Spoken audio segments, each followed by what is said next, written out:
न व्यक्ति की शुद्धता है न पवित्रता है। यज्ञ भी करें तो उसके बड़े बड़े विधान हैं। यजमान को किस विधि से बैठना चाहिए, किस परिधि का पालन करना चाहिए, किन नियमों का पालन करना चाहिए। अब वो सारी परिधि तो वर्तमान में शुद्ध हो ही नहीं पाती, शुद्ध हो ही नहीं पाती, तो परिणाम दिखने में कहीं न कहीं महाराज विलंबता दिखाई देती है।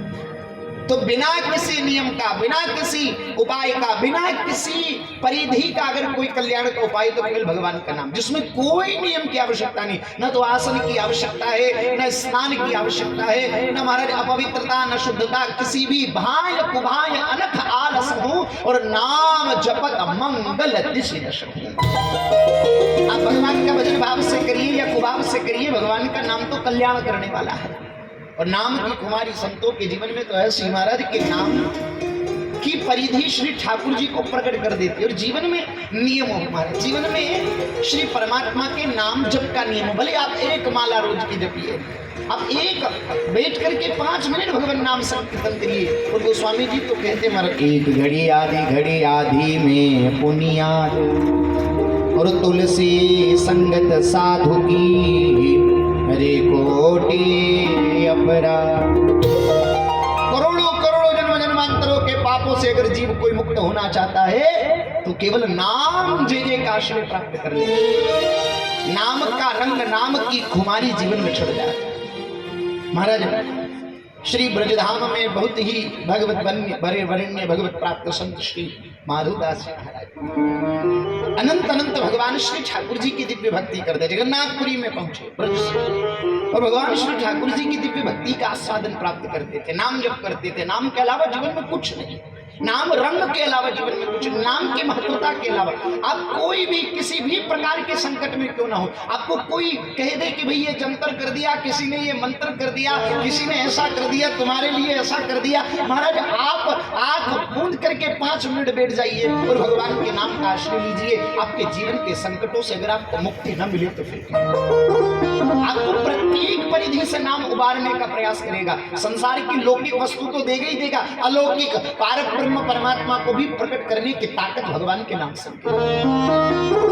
इसलिए नाम जय का आश्रय लीजिए। श्री माधवदास जी नित्य भगवान का भजन करते, अनंत भजन करते। और भजन करते कब उठते महाराज? भजन करके जब सब आश्रमों में पंगत हो जाया करती, साधु संत जीव लेते, पंगत पूर्ण हो जाती, जब उनकी पत्तलें जहां महाराज एक निर्धारित स्थान पर बाहर फेंक दी जाती थी, तब श्री माधवदास जी निकलते अपने कुटिया से, अपनी गुफा से, अपनी गिरी कंदरा से बाहर निकल करके सीधे जाते और उन संतों की जो झूठी पत्तलें हैं, उन पत्तलों से शीत प्रसादी को एकत्रित करके एक दूने में लेकर के, कितनी बोले जितनी एक हाथ की मुट्ठी में आ जावे उतनी प्रसादी लेकर के, वो शीत प्रसादी को झूठन जो महाराज ने सड़क किनारे फेंक दिया, जो एक स्थान पर फेंक दिया, उसे समेट करके ला करके अपनी गुफा में आकर के श्री ठाकुर जी को भोग निवेदन करके, नाम जप के साथ, नाम की खुमारी के साथ भोग निवेदन करके फिर उस प्रसाद को पा करके फिर नितांत भगवान का भजन, ठाकुर जी का जप करते, भगवान का नाम संकीर्तन जपते। समय धीरे धीरे बीतने लगा। एक दिन की ऐसी बात हुई महाराज कि भगवान के भजन में इतने तल्लीन हो गए, इतने तल्लीन हो गए कि पंगत का समय भी हो गया, पत्तले भी फेंक दी गई, वो समय भी निकल गया, वो समय भी निकल गया। और अंत में परिधि ऐसी आई महाराज कि जब माधवदास जी की चेतना जब जागृत हुई महाराज, जब पुनः जब वो श्री ठाकुर जी के ध्यान से बाहर आए ना महाराज, भगवान के भजन से बाहर आए, तब याद आया अब क्या भगवान को भोग कैसे लगाना, ठाकुर जी को भोग क्या लगा, बिना भोग का नियम कैसे, भोग लगाने का नियम कैसे पूर्ण होगा। और दौड़े दौड़े गए जैसे माधवदास जी, तो क्या देखा महाराज, माधवदास जी ने पत्तलों से पशुओं ने, जानवरों ने महाराज अपना मुंह लगा करके प्रसादी को खाना प्रारंभ कर दिया। उसी प्रसादी से थोड़ा प्रसाद एकत्रित करके श्री माधवदास जी लेकर के आए और आज भजन से साई हो गए। रोज तो प्रातः मध्य में उठ जाते थे, पर आज तो ध्यान ऐसा मग्न हुआ, ऐसा भाव भजन श्री ठाकुर जी के भजन में ऐसा निवेदन हुआ कि भूल गए। और ऐसी परिधि आई कि अपने हाथ में निवाला लेकर के, भूख तो लगी रही थी, 24 घंटे में एक बार इतना ही प्रसाद पाते। शरीर को चलाने के लिए अन्न की तो आवश्यकता, अन्न हमारा कलिकाल में तो केवल और केवल प्राण अन्न में बसते, अन्नमय कोश, अन्न ही प्राण है। और जैसे ही उन्होंने अपने मुख में निवाला रखा, याद आया कि आज तो श्री ठाकुर जी को भोग ही नहीं दिया, आज भगवान को भोग निवेदन ही नहीं किया, इतना अपराध हो गया। अब महाराज संतों की प्रसादी अगर बाहर निकाले वमन करे तो भी अपराध की संतों की प्रसादी को ठुकरा दिया, और अगर निगल जावे तो भी अपराध। क्या बोले महाराज बताओ, भगवान को बिना भोग लगाए नियम अधूरा रह गया, ठाकुर जी को भोग ही नहीं लगाया और प्रसाद पा गए। अब माधवदास जी महाराज उसी अवस्था में अपने नेत्रों से जब अश्रुओं को पात करते हुए भगवान का चिंतन करने, हाँ नाथ मुझसे अपराध बन गया है, ठाकुर मुझसे अपराध बन गया, अब मैं क्या महाराज अपराध से कैसे मुक्त हूँ। 3 दिन व्यतीत हो गए, वो निवाला जिह्वा पर है, ना तो अंदर उतारते ना बाहर वमन करते हैं। 3 दिन पश्चात जब चेतना की कोई सुधि न रही, जब महाराज पश्चाताप करते करते ठाकुर जी का स्मरण करते करते जब श्री माधवदास जी की चेतना तल्लीन हुई श्री जगन्नाथ के श्री चरणों में, आप आश्चर्य करिए महाराज 3 दिन की साधना के पश्चात श्री जगन्नाथ प्रभु साक्षात प्रकट होते और माधवदास जी की गोद में बैठ करके माधवदास जी को जगावे, बाबा जागो, बाबा मैं 3 दिन से भूखो हूँ, 3 दिन से मैंने कछु न पायो। अरे तुम रोज तो भोग लगाओ, 3 दिन बीत गए, आज तुम 3 दिन से वो भोग न लगाए। महाराज 3 दिन बीत गए, भगवान कह रहे माधवदास जी से, अपने महाराज अश्रु भरे नेत्रों को खोले हैं जैसे माधवदास जी आज भगवान से हाथ जोड़ करके मानो भाव में मना कर रहे हैं कि प्रभु मैं क्या पवाऊं, मेरे पास कुछ पवाने को नहीं है। ठाकुर जी कह बोले माधवदास तेरे मुख में जो है वो हम प्रसाद पाएंगे। भगवान माधवदास जी कह रहे महाराज बाबा ठाकुर ऐसे कहाँ अपराध कराऊं मुझसे, कहाँ नरक की ठोर मोह नसीब ना होवे, तुम्हारे चरणन से तो दूर तुम कर ही रहे हो, और बताओ महाराज नरक की ठोर में प्राप्त ना तुम्हें झूठो प्रसाद पवाओ। बोले रोज तो संतन को झूठो पवावे तो इलाज ना आवे, और आज तेरो झूठो पवावे तो इलाज आवे। महाराज श्री ठाकुर जी ने माधवदास जी के मुख को पकड़ा और उनके मुख से उस प्रसाद को निकाल करके श्री ठाकुर जी ने ग्रहण कर लिया और माधवदास जी को दिव्य चेतना बना। भगवान भक्तवत्सल है, एक बार अगर श्री ठाकुर जी के चरणों में निवेदन कर दो, भगवान मैं आपका हूँ, आपके अलावा मेरा जगत में कोई नहीं है, मैं जैसा हूँ, मैं बुरा हूँ अच्छा हूँ, आप मुझे अच्छा माने तो भी आपका, आप मुझे बुरा माने तो भी आपका, आप मुझे महाराज निकम्मा माने तो भी आपका, आप अपराधी माने तो भी आपका, पापी मानू तो भी, केवल और केवल आपके अलावा मेरा जगत में कोई नहीं। आप ही मेरे सर्वस्व हैं, आप ही मेरे प्राणपति है, आप ही मेरे आधारभूत है। तो नाम जे की खुमारी जिसने अपने जीवन में लगा ली, महाराज नाम का रंग जिसके जीवन में लग गया, महाराज महाराज लाली मेरे लाल की चित देखूं चित लाल, लाली देखन में गई मैं भी हो गई। नाम का रंग लग जावे, नाम जे के प्रति हमारा भाव अनंत अर्पण हो जाए। श्री ठाकुर के चरणों में यही भाव निवेदन करिए, श्री ठाकुर जी से यही प्रार्थना करिए कि भगवान हमारे जीवन में कल्याण यही होगा, हमारे जीवन में हम सबसे बड़ी कामना यही करते हैं, और कोई कामना मांगे तो उसे नष्ट कर दीजिएगा, पर एक कामना दीजिएगा, बोले तुम्हारे विष्णुओं का संग देना, साधु पुरुषों का संग देना। श्री प्रहलाद जी जब नरसिंह भगवान प्रकट होते महाराज और भयंकर रुद्र रूप लेकर के, जब भगवान हिरण्यकशिपु का वध करने के बाद जब उनका रुद्र रूप जब शांत नहीं होता, नेत्रों से ज्वाला निकल रही है, मुख से ज्वाला निकल रही है और थर-थर कांप रहा है। आज मर्दगणों ने पृथ्वी को मानो पकड़ रखा है, आज शेष ने अपनी पूंछ में ब्रह्मांड को लगे रखा है, सब तरफ त्राही देवता कांप रहे हैं, हाथ जोड़े, लक्ष्मी भी भयभीत होकर आज नारायण महाराज इतने क्रोधित हैं कि लक्ष्मी भी भगवान के चरणारविंद में आने से भयभीत होती है। कौन भगवान के क्रोध को शांत करे? तब श्री प्रहलाद जी हाथ जोड़ करके भगवान के श्री चरणों में जाते, मंद मंद मुस्कुराते हैं। क्यों? बोले सब तो क्रोध में आकर, सब तो भगवान के क्रोध रूप को देख रहे हो, प्रहलाद जी मंद मंद क्यों मुस्कुरा रहे? प्रहलाद जी मंद मंद इसलिए मुस्कुरा रहे, बोले सब तो श्री ठाकुर का क्रोध भरा रूप देख रहे हैं, पर प्रहलाद जी क्या देखते हैं? बोले प्रहलाद जी भगवान नरसिंह के पाव में बंधी हुई उन घुघरुओं की रुंझन रुंझन आवाज को सुनते हैं, उस मधुर तान को सुन करके भगवान के श्री चरणों में नाम की खुमारी को अर्पित करते। बताइए जरा भक्ति की स्थिति देखिए आप, कि क्रोध रूप में भी भगवान का क्रोध नजर नहीं आता, भगवान का प्रेम नजर आता, भगवान की कारुण्यता नजर आती, भगवान की महाराज कृपा नजर आती, भगवान का वास्तविक स्वरूप जो दया स्वरूप है, जो कृपा स्वरूप है, जो दीन बंधु है, दीनों पर दया करने वाले, ऐसे श्री ठाकुर जी का नितांत आनंद भक्त प्रहलाद जी ने प्राप्त किया। और जब प्रहलाद जी ने उस भाव को प्राप्त किया, हमारा उस भाव को प्राप्त करते हाथ जोड़ करके भगवान से एक ही प्रार्थना करे, ठाकुर जी आप मेरी प्रत्येक इंद्रिय में बैठ करके आप मेरी नेत्र में बैठ करके मुझे देखने की शक्ति प्रदान करते हैं, मेरे हाथों में बैठ करके मुझे कर्म करने की ताकत प्रदान करते हैं, मेरे पैरों में आप मुझे चलने की सामर्थ्य प्रदान करते हैं। आप महाराज अनंत अनंत रूपेण मुझे, मेरे हृदय में अनंत उत्कंठा, आपके चरणों में प्रेम को उत्पन्न करने वाले आप हैं। मेरे मन, मेरी बुद्धि, मेरी चित्त, मेरे हृदय के, मेरे शरीर के रोम रोम में केवल और केवल आपकी चेतना है। हे प्रभु, सर्वस्वरूप से केवल आप हैं और आप ही की चेतना से संसार कार्य करता है। मैं आपके चरणों में अपने प्रेम को निवेदन करता हूं प्रभु, मेरे भावों को निवेदन करता हूं, मैं अपने अपराध को निवेदन करता हूं, अपनी भक्ति को निवेदन करता हूं, अपने पुण्य, अपने पाप को अर्पित करता हूं।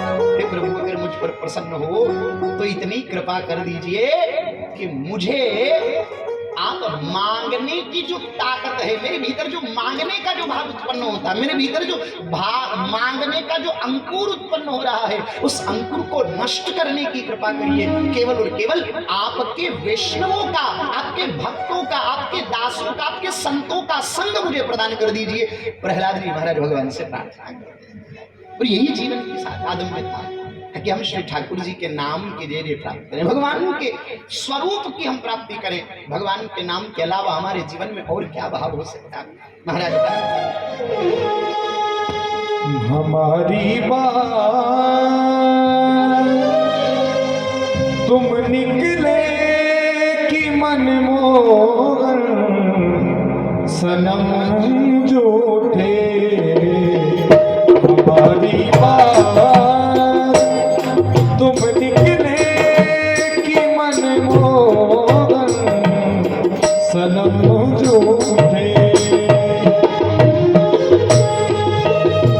हमारी बात तुम निकले कि मनमोहन सनम झूठे, हमारी बात तुम निकले कि मनमोहन सनम झूठे। हो सिरदारों के, हो सिरदारों के, सिरदारों के सुंदर काम सब कर देंगे हम झूठे, हमारी बार तुम निकले कि मनमोहन सनम झूठे।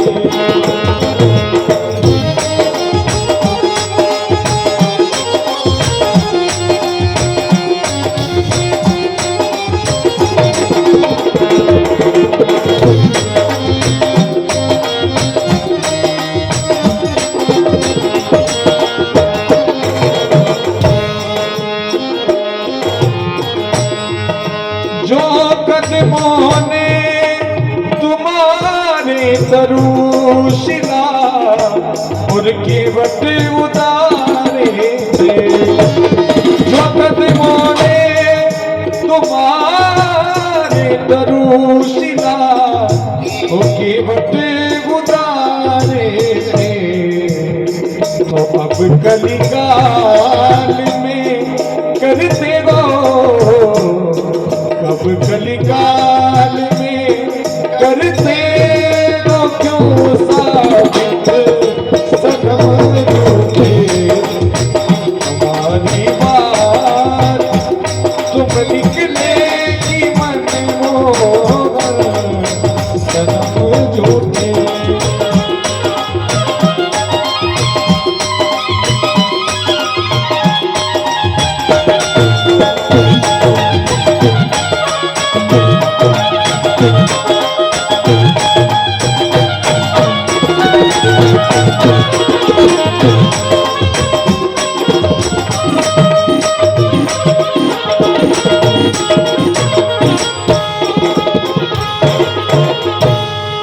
पतित से पतित पावन मिला क्या खूब जोड़ा है, पतित से पतित पावन का मिला क्या खूब जोड़ा है, ना तुम सचो में तुम सचे, ना तुम सचो में कम सचेतनम झूठो कम झूठे हमारी बात तुम निकले कि मन मोहन सनम झूठे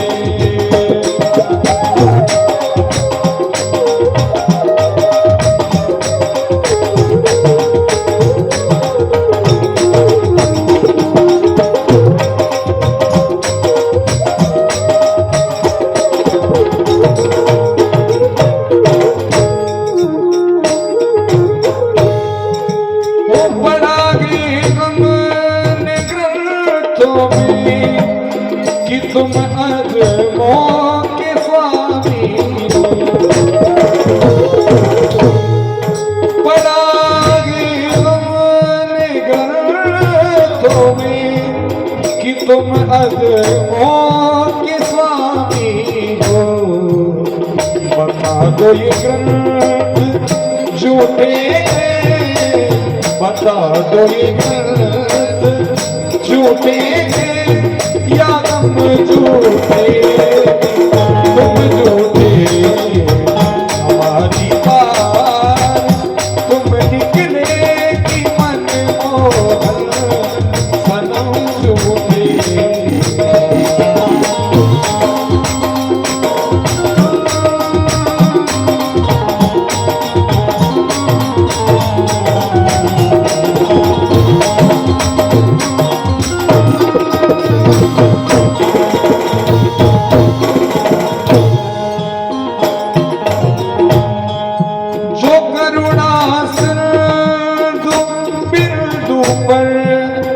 कर दो करुणा नजर कुछ भी जो करुणा से बिरदु पर कर दो करुणा नजर कुछ भी तो फिर झगड़ाई मिट जाए फिर झगड़ाई मिट जाए ना तुम झूठे हम झूठे हमारी कार तुम निकले कि मन मोहन सनम झूठे कि मन मोहन सनम झूठे कि मन मोहन सनम झूठे।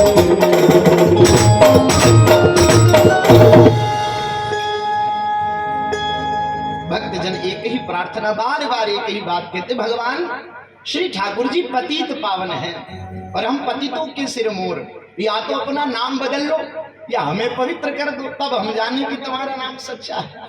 और यही भक्तों का भाव श्री ठाकुर जी के चरणारविंद में हमारे हृदय को भी समर्पित करने की ताकत प्रदान करता है। कल बड़े भाव और बड़ी श्रद्धा से श्रीमद् भागवत महापुराण के द्वितीय दिवस की चर्चा में हम महाभारत उपाख्यान के साथ कल की चर्चा को विश्राम लेकर के चले थे। महाभारत का प्रसंग अंतिम पड़ाव हमने श्रवण की ना, और महाभारत के बारे में आप लोगों ने सुना होगा, आपने पढ़ा होगा, आपने अध्ययन किया होगा, आपने हर रूप से महाभारत को जाना होगा कि आखिर महाभारत देखा जाए तो हमारा जो दो भाइयों के मध्य विवाद हुआ, जमीन को लेकर के झगड़ा हुआ, वो कहता है कि भाई मैं बिना युद्ध के भूमि नहीं दूंगा, और हर प्रकार से हर स्थिति से प्रत्येक घर में आज ये स्थिति घटित हो रही है। उसका मूल कारण कौन है? बोले माता पिता, जिन्होंने अपनी संतति को सन्मार्ग प्रदान नहीं किया, अपने बच्चों को धर्म की नीति प्रदान नहीं की, वो माता पिता आज इस महाभारत के जिम्मेदार हैं। आप अपने जीवन में इस बात को स्थापित करिए कि हमें किस प्रकार अपने जीवन को नवीन करना, अपने जीवन को, अपने घर, अपने परिवार को आनंदित करना। उसके लिए आपको संकल्पबद्ध होना पड़ेगा कि अपने संतान को, अपने बच्चों को, अपने बेटे, अपनी बेटियों को आप किस प्रकार से संस्कारित करते हैं। आप जमीन, जागीरी, मकान, दुकान ठीक है, बहुत अच्छी बात है, पर इसके संग संग आपने अपने बच्चों में संस्कार कितने प्रदान किए? आपने अपने बच्चों को बड़े बुजुर्गों का सम्मान करना कितना सिखाया? आपने अपने बेटे को राम और कृष्ण की चर्चाएं किस रूप में सुनाई? भाई दो भाइयों के मध्य राम और लक्ष्मण जैसा प्रेम होना चाहिए, वो भाव आपने अपने बच्चों में कितना प्रदान किया? वहां बात स्थापित माता पिता की। और महाभारत के युद्ध के लिए बहुत से लोग जिम्मेवार अलग अलग प्रकार से कहते, बोले दुर्योधन गलत था, दुर्योधन दुर्गुणी था, इस कारण महाभारत का युद्ध हुआ। कोई क्या कारण बताता है, कोई क्या कारण बताता है। पर मेरे मन और मेरे भाव से जो महाभारत के युद्ध की जो नींव है वो केवल और केवल एक बात के कारण है, और वो बात है केवल माता पिता के संस्कार अपने बच्चों को न प्रदान करने के कारण महाभारत की स्थिति महाभारत की। विचार करिए आप। और सबसे कोई लोग किस किस को बुरा पात्र बताते, पर मैं अपनी दृष्टि से अगर विचार करूं तो महाराज मैं आपको अपने भाव प्रस्तुत करता हूं। आप लोगों का भाव जो आपको स्वीकार हो बात अलग है, पर मैं अपने भाव आपको बताऊं। महाराज महाभारत के युद्ध की नींव अगर कोई पात्र है तो वो गांधारी है, धृतराष्ट्र की पत्नी राजमाता। क्यों बताइए जरा, पति अंधा है भाई, धृतराष्ट्र तो अंधा है, जन्म से अंधा है, जन्मांध अंधा है। अब जन्म से अंधा, इसका विवाह हुआ गांधारी के साथ में, और जैसे ही गांधारी को पता चला मेरा पति अंधा है तो बड़ी पतिव्रता नारी बनने का भाव रखा कि मैं बड़ी पतिव्रता नारी हूं, मैं अपने पति के चरणों में प्रेम रखने वाली हूं, अपने पति के चरणों में समर्पण करने वाली हूं। और गांधारी ने भी अपनी आंखों पर पट्टी बांध ली। अब जो माता अपने बच्चों के दुर्गुणों को देख करके अगर अपनी आंखों पर पट्टी बांध लेवे तो फिर तो ऐसे घर में महाभारत नहीं होगी, उसके अलावा और क्या हो सकता। आप विचार करिए, आपका बेटा कहाँ जाता, आपकी बेटी कहाँ, किसके पास बैठते, किससे उठते, किससे बात करते, इसका निर्णय करने की जिम्मेवारी माता पिता की। आपके बच्चों की आंख खुलने से लेकर के आपकी आंख बंद होने तक आपकी जिम्मेदारी है कि आपको आपके बच्चों का ध्यान रखना, कि कहीं आपके बच्चों को कुसंग की हवा न लग जाए, कहीं आपके बच्चों को दुर्गुणों की हवा न लग जाए, कहीं आपके बच्चों को व्यसन की हवा न लग जाए, जो आपके और आपके बच्चों के जीवन को, भविष्य को बर्बाद करके रख देगी।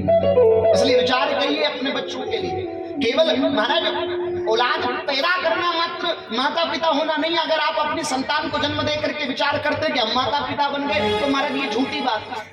केवल जन्म देना, अगर आपका रक्त आपकी औलाद के शरीर में बह रहा है, इससे आप अपने आप को माता पिता मानते हैं, तो आपके माथे में उत्पन्न होने वाली जुआ भी आपके खून से ही उत्पन्न होती है। तो महाराज जुआ को आप अपनी वसीयत का मालिक थोड़ी बनाते हैं, आप अपना अधिकारी थोड़ी बना देते। नहीं साहब, मेरे मरने के बाद मेरी प्रॉपर्टी से कुछ हिस्सा इस जू को भी दिया जाए। क्या करते हो, उठा करके पकड़ के महाराज खत्म कर देते। क्यों? क्योंकि वो शरीर के लिए हानिकारक है। ठीक इसी प्रकार अगर आपने अपने बच्चों को अच्छे संस्कार नहीं दिए तो आपके बच्चे, आपके संस्कृति, आपके कुल, आपके खानदान को सर्वनाश करने की कगार पर होंगे। और यही काम गांधारी ने किया। जब अपनी आंखों पर पट्टी बांध ली तो बच्चों के भीतर के दुर्गुणों ने पनपना प्रारंभ किया, और ऐसे इस प्रकार दुर्गुणों ने पनपना प्रारंभ किया कि गांधारी के घर में गांधारी और धृतराष्ट्र को पानी पिलाने वाला तक नहीं बचा। ये केवल और केवल संस्कार विहीनता का परिणाम है। और महाराज संसार में जो भी कुछ हो रहा है, जो सब कर्म के आधार पर हो रहा है। इसलिए विचार थोड़ा ये करिए कि अब तक जो भोगे उनको तो भगवान ने, महाराज भोग नहीं भोगना, अब तक जो कर्म किए उनका तो परिणाम भोगना। पर अब विचार करें कि हम आगे से कोई कर्म न करें। हमें अवसर दिया भगवान ने मानव बनने का, हमें अवसर प्रदान किया धर्म कार्य करने का, हमें अवसर दिया सेवा करने का, हमें अवसर दिया पुण्य करने का, हमें अवसर दिया नाम जप करने का। कोई पशु नाम जप नहीं कर सकता, कोई पशु पुण्य नहीं कर सकता, कोई पशु दान नहीं कर सकता, कोई पशु प्रणाम नहीं कर सकता, कोई पशु मंदिर नहीं जा सकता, कोई पशु तीर्थ नहीं जा सकता। भाव लेकर के तीर्थ में जन्म ले बात अलग है, पर इस दृष्टि से कि मैं तीर्थ में हूं या तीर्थ दर्शन के लिए जा रहा हूं, ये भाव पशु में नहीं हो सकता। हमें ये अवसर मिला है कि हम जाएं परमात्मा के श्री चरणों में। हमें अवसर मिला अपने मानव जीवन को सफल करने का। अपने जीवन को व्यर्थ मत जाने देना, अपने जीवन को व्यर्थ मत गंवा देना, अपने जीवन में पुण्याई करने का भाव रखना, सेवा करने का भाव रखना, अपने जीवन में धर्म करने का कार्य करना। आप मंदिर में जाकर आरती न कर सको कोई बात नहीं चलेगा, आप करोड़ों का, लाखों का, हजारों का दान पुण्य न कर सके तब भी बात चल जाएगी। आप महाराज यज्ञ अनुष्ठान न करा सको तब भी बात चल जाएगी, आप व्रत उपवास न कर सको तब भी बात बन जाएगी। पर अगर आपके द्वारा किसी का अहित हो गया, आपने किसी का अहित कर दिया, आपने किसी का पूरा कर दिया, ये बात कभी बर्दाश्त नहीं होगी, वो बात लौट करके आपके लिए। इसलिए अपने कल्याण का मूल साधन केवल और केवल सदकार्य है, परमार्थ है, धर्म है। अपने कर्म की गति को सुधारिए, कर्म के अखाद्य सिद्धांत को सुधारिए। कर्मण्येवाधिकारस्ते मा फलेषु कदाचन, ये गीता में। कर्म की गति को कोई बदल नहीं सकता, कर्म के सिद्धांत को कोई नहीं बदल सकता।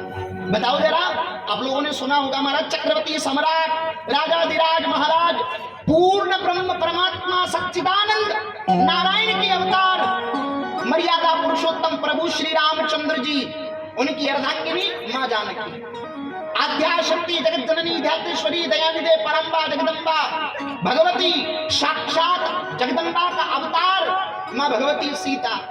महाराज जितेंद्रिय ज्ञानी वैरागी, जिनके शिष्य सुखदेव जैसे हैं, ऐसे वितरागी, ऐसे वैराग्यवान, ऐसे तपपूत, इंद्रियों को जीतने वाले महाराज जनक की पुत्री माता जानकी। चक्रवर्ती सम्राट जब देवताओं को आवश्यकता पड़ती है युद्ध के लिए, योद्धाओं की, तो महाराज दशरथ जी को निमंत्रण भेजते हैं और सशरीर स्वर्ग में जाकर के देवताओं की सहायता करके असुरों के साथ युद्ध करते। महाराज दशरथ जिनकी पुत्र वधू माता सीता, बताइए जरा कितना वर्णन है। लेकिन ये भी माता सीता के कर्म की गति को न बदल सके। गर्भ काल में माता सीता को वनवास जाना पड़ा, उनकी कर्म की गति को कोई बदलने की ताकत नहीं थी महाराज पास। स्वयं परमात्मा न बदल सके, स्वयं जगत जननी है वो न बदल सके, अपने पिता अपने ससुर जो इतने बलवान वो न बदल सके। कर्म की गति, कर्म का अकाट्य सिद्धांत। इसलिए जीवन में कर्म, आप हमारे जीवन में अगर कोई हमें दुख दे रहा है ना, तो वो दुख वो व्यक्ति नहीं दे रहा, वो हमारे कर्म हमें दुख दे रहे हैं। बताओ जरा, कभी कभी ऐसा होता है कि बेटा तो शत्रु से भी भयंकर होता है, कोई बाहर का व्यक्ति ऐसा होता है जो हमारे पुत्र से भी अत्यधिक प्रेम प्रदान करता है। बोलिए केवल और केवल पुण्य ही है हमारा, ये केवल हमारे सत्कार्य हैं जो आज वर्तमान में हमें प्राप्त हो रहे। बेटा बन करके, पत्नी बन करके, पति बन करके, भाई बन करके, महाराज पड़ोसी बन करके, रिश्तेदार बन करके, मित्र बन करके, आज ही जो हमें सुख दुख जो मिल रहे हैं, ये सब हमारे कर्म की गति है, ये कर्म का सिद्धांत है। इसलिए बड़े प्रसन्न भाव से सबको स्वीकार करो। ठाकुर जी की तरफ देखो, हे भगवान आपने जो दिया उसे हम स्वीकार कर लेंगे, पर अब हम तुम्हारा भजन करने करेंगे, ऐसी ताकत हमें प्रदान करो, हम आपकी शरणागति हो जाएं, ऐसा भाव हमें प्रदान करो। महाराज महाभारत के युद्ध में 100 के 100 कौरव मारे गए। गांधारी ने अपने पति से अंतिम में पूछा, बोले महाराज धृतराष्ट्र जी से पूछा, बोले स्वामी अगर आपकी आज्ञा हो तो कम से कम मैं जीते जी अपने बेटों को न देख सकी तो मरने के बाद कम से कम अपने बेटों का मुख तो देख लूं। अपने मरे हुए बेटों का मुख देखने के लिए गांधारी ने अपने पति से स्वीकृति दी कि आपकी आज्ञा हो तो मैं आंख की पट्टी खोलकर अपने बेटों को देख लूं। पति ने कहा ठीक है देखो। और जैसे आज गांधारी युद्ध के मैदान में पहुंचती है और अपनी पट्टी को खोला है महाराज, तो दृष्टि की पहली दृष्टि एक बोर के पेड़ के ऊपर पड़ती, बेर का भी फल होता है ना महाराज, उस पर दृष्टि पड़ी है। भाई रक्त से नदियां बह रही है महाराज, लाशों को चील कौवे नोच नोच करके खा रहे हैं, ढेर पड़े थे, उन सबको रोंदते हुए गांधारी के चित्त में बात आई कि भी पुत्र से तो मिलने आई हूं, पर पहली दृष्टि बेर पर पड़ी तो कम से कम चखू तो सही कि फल का स्वाद क्या। अपने पुत्र का शोक भूल गई और जैसी बेर के पेड़ के पास गई तो थोड़ा ऊंचा था, टूटा नहीं। गांधारी ने देखा कैसे तोड़ू। अब बताओ जरा, पेट की क्षुधा, वही कहते ना ये पापी पेट न जाने क्या क्या करा, बोले पाप कराने वाले तो पेट ही है। वो क्षुधा ने ऐसा महाराज, भूख ने ऐसा पाप कराया कि जो अब ऊपर से पेड़ से बेर कैसे तोड़े, तो जो लाशें पड़ी हुई थी, जो मुर्दे पड़े हुए थे, उनकी टांगों को पकड़ करके गांधारी ने पटका, एक के ऊपर दूसरा, दूसरे के ऊपर तीसरा, तीसरे के ऊपर चौथा, और ऊपर छाती पर चढ़ करके गांधारी ने बेर का फल तोड़ा। और जैसे चखा, पीछे से श्री कृष्ण मुस्कुराए, भगवान की गंभीर वाणी को सुन करके गांधारी स्तंभित हो गई, हस्तप्रभ हो गई, और आज श्री कृष्ण से हाथ जोड़ करके पूछती, बोले हे कृष्ण मैं अपने पुत्र को नहीं जानती, पर बताओ इस भीड़ में मेरा बेटा दुर्योधन कहाँ है, मैं अंतिम बार मैं कम से कम मरे हुए बेटे का मुख तो देख लूं। आज भगवान श्री कृष्ण मंद मंद मुस्कुरा कर कहते, बोले माँ जिसकी छाती पर तू पांव दे करके खड़ी है ना, वही तेरा बेटा दुर्योधन है। अपने बेटे दुर्योधन की छाती पर पांव दे करके आज उतर करके नीचे अपने नेत्रों में श्रुओं को भर लिया गांधारी ने और श्री कृष्ण से पूछती, बोले कृष्ण मैं तुमसे एक प्रश्न करती हूँ कि मैं अपने 100 जन्मों को देखने की ताकत रखती हूँ अपने पतिव्रता धर्म के बल पर। मैंने अपने पति की सेवा करी, पति के अलावा मैंने अपने हृदय, अपने मन, अपने भाव, अपनी मानव चेतना को केवल पति के चरणों में समर्पित किया और उस बल पर मैं ये देख सकती हूँ कि 100 जन्मों में मैंने ऐसा कोई पाप नहीं किया जिसके कारण मेरे 100 पुत्रों की हत्या हो जाए, वो मर जाए, उनकी इस मृत्यु का दुख मुझे सहन करना पड़े। कोई अपराध मैंने नहीं किया।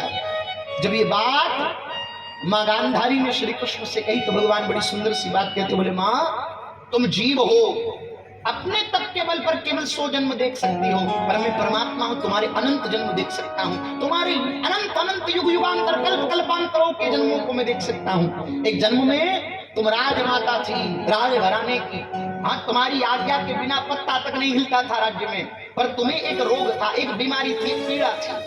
क्या? तुम्हारे मस्तिष्क में पीड़ा थी, तुम्हारा मस्तिष्क पीड़ा करता था, दर्द करता था, और जब तुम्हारे मस्तिष्क में पीड़ा होती तो पूरा राज्य मानो एक पांव पर खड़ा हो जाता कि महारानी की सेवा क्या की जाए, कैसे उनके रोग से उनको मुक्ति दिलाई जाए। बड़े बड़े वैद्य, बड़े बड़े हकीम सब आए पर कोई तुम्हारे रोग का इलाज न कर सके। अंत में एक वैद्य आकर कहता है कि मैं महारानी के रोग को दूर तो कर सकता हूं पर एक शर्त है। बोले क्या शर्त है? बोले महारानी के रोग को दूर करने के लिए एक लेप तैयार करना पड़ेगा और उस लेप को तैयार करने में कुछ जीवों की हिंसा हो। राजमाता ने कहा कुछ नहीं, तुम हजारों जीवों की हिंसा करो पर मेरे रोग को दूर करो। सुनिएगा, जो देवताओं के नाम पर पशुओं की बलि देते हैं, जो कहते हैं ना कि भगवान को पशु चढ़ते हैं, बलि भगवान देते हैं, उनकी गति क्या होगी विचार करिएगा। भोगना पड़ेगा हमारा कर्म का सिद्धांत। कर्म की गति कभी पीछा छोड़ने वाली नहीं है। हाँ, निर्मम निर्दयी जीवों की हत्या करने वाला बताओ महाराज राक्षस से भी गया बिता। कौन उसका सहारा बनेगा? कौन उसका पालन करेगा? कौन उसकी सहायता करेगा? कोई त्रिलोकी में नहीं उसको बचाने वाला। आज गांधारी, आज उस राजमाता ने कहा जरूर बनाओ। व्यक्ति ने मल्लम तैयार किया और उस मल्लम को तैयार करने में 100 केचुओं का मिश्रण, केचुए आप जानते होंगे ना, अलसी जिनका खाद, जो खाद बनाते हैं हमारे, उन केचुओं को पीस करके उनका मिश्रण उस औषधीय गुणों में मिलाया गया जिससे एक लेप तैयार किया गया और वो लेप जब महाराज रानी के माथे पर लगाया गया तो उसके रोग से उसे आराम मिला, रोग उससे मुक्त हो गए।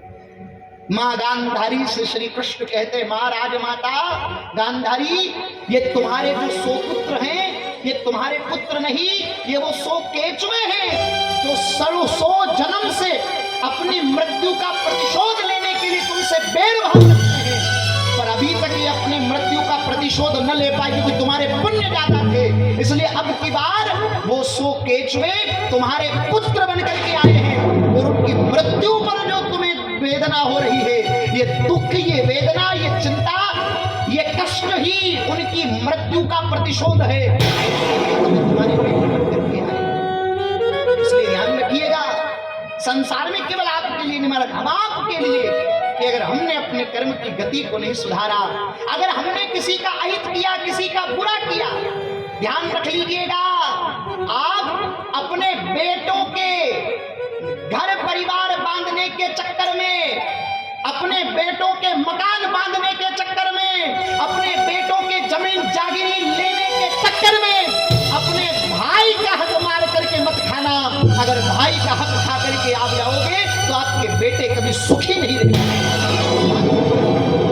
आपका धर्म कोई काम का नहीं होगा, आपकी गति, आपकी क्रिया कोई काम की नहीं। आपको ईमानदारी पूर्वक जीवन जीना होगा, बहुत सावधानी से मानव जीवन जीना पड़ेगा। हमारा हमने बहुत अंधकार में अपने जीवन को जिया, केवल अपने जीवन को बचाने का एक उपाय है श्री ठाकुर की शरणागति, भगवान की चरण शरण हो जाइए और अपने जीवन में ठान लीजिए कि अब हम किसी प्रकार का कोई बुरा कार्य नहीं करेंगे, किसी का अहित नहीं करेंगे। ये कर्म की थप्पड़ जब पड़ती है ना महाराज, तो उस थप्पड़ से बचाने वाला त्रिलोकी में कोई नहीं होता है। इसलिए ध्यान रखिएगा, ये सारे दुख ये सब कर्म के जनित हैं। अपने जीवन को श्री ठाकुर जी के चरणों में मुस्कुराते हुए, हंसते हुए निकालिए महाराज, हंसते हंसते श्री ठाकुर जी के चरणों में, क्योंकि ये जीवन, ये संसार श्री ठाकुर जी की कृपा से भगवान के द्वारा चलाया जा रहा है। कितनी जिंदगी उसका कोई भरोसा नहीं है, कब सांस निकल जावे, कब प्राण निकल जावे, कब मृत्यु आ जावे, कोई भरोसा नहीं है। इसलिए ध्यान रखिएगा, अपने जीवन को अगर सफल करना है तो श्री ठाकुर का भजन करो,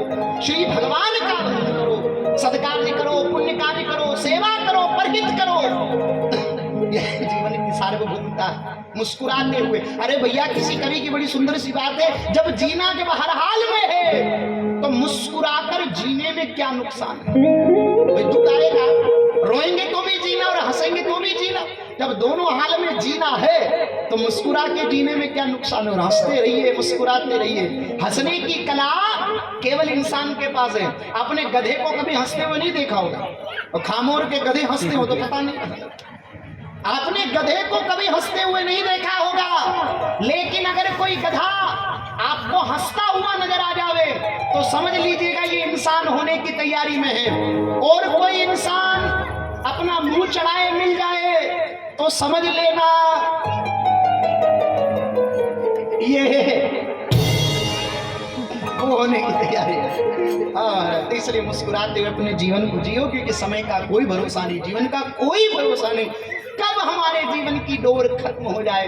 हमारा भी एक खिलौना है जो ठाकुर जी ने जितनी चाबी भरी है ना, हमारा उतनी देर चलेगा। चाबी रुकने से पहले श्री परमात्मा का स्मरण कर लो, भगवान के चरणों में अपने आप को समर्पित कर दो। जीवन मौत का खेल रे पगले,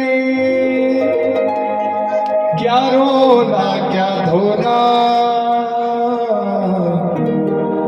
और जितनी चाबी भरी राम ने उतना चले खिलौना। रोते रोते रोते रोते हंसना सीखो, हंसना सीखो, हंसते हंसते रोना। ओ जितनी चाबी हरि राम ने, ओ जितनी चाबी हरि राम ने, उतना चले खिलौना। रोते रोते रोते रोते हंसना सीखो, हंसना सीखो, हंसते हंसते रोना।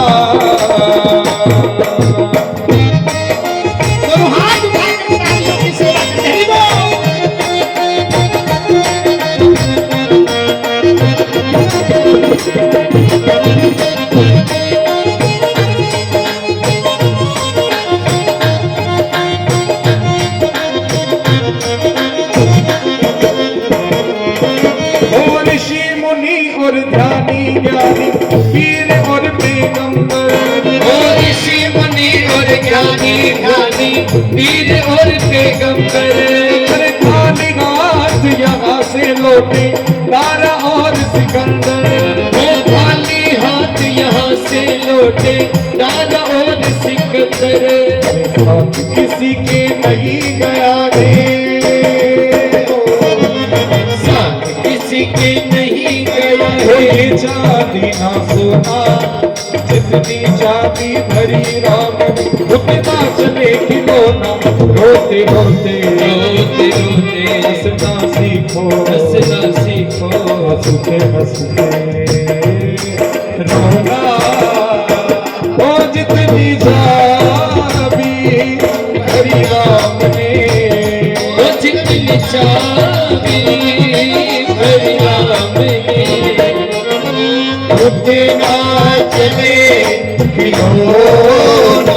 रोते रोते रोते रोते हंसना सीखो, हंसना सीखो, हंसते हंसते रोना।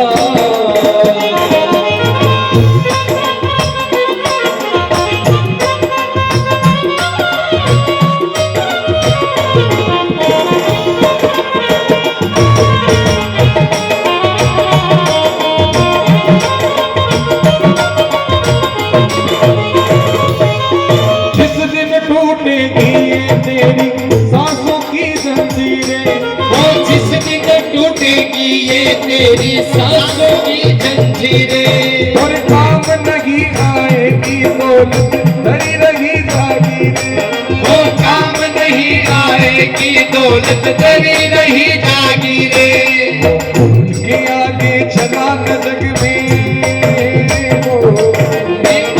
के आगे चला न और झुके किसी का जानू टोना जितनी चाबी धरी राम ने उतना चले खिलौना रोते रोते रोते रोते हंसना सीखो हंसना सीखो हंसते हंसते ये रोना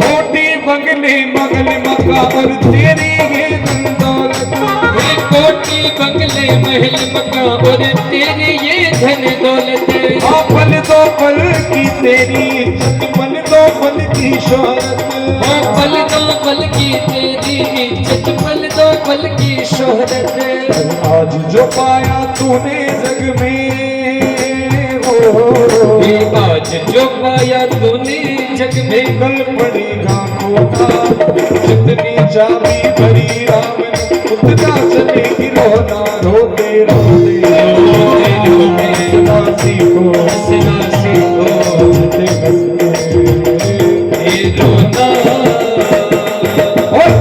आदमी मुसाफिर में आता है जाता है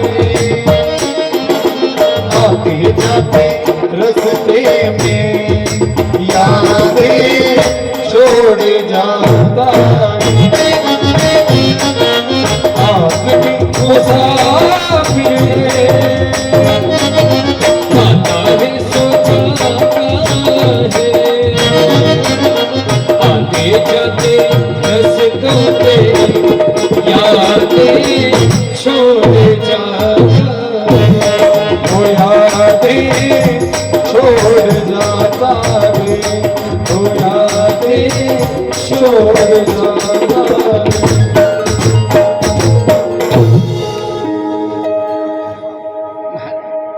तो जीवन में केवल और केवल ये खेल दो पल का, दो क्षण का, न जाने कितनी जिंदगानी कितनी श्वास बची है, कोई जान सकता है? अरे महाराज संसार से बताओ जरा, कितने आए और कितने चले गए, साथ में न जमीन न जागीरी, कोई चीज अपने साथ नहीं लेकर के गए। अरे कफन बनाने वाले तूने बड़ा कमाल कर दिया, कफन बनाने वाले तूने बड़ा कमाल कर दिया।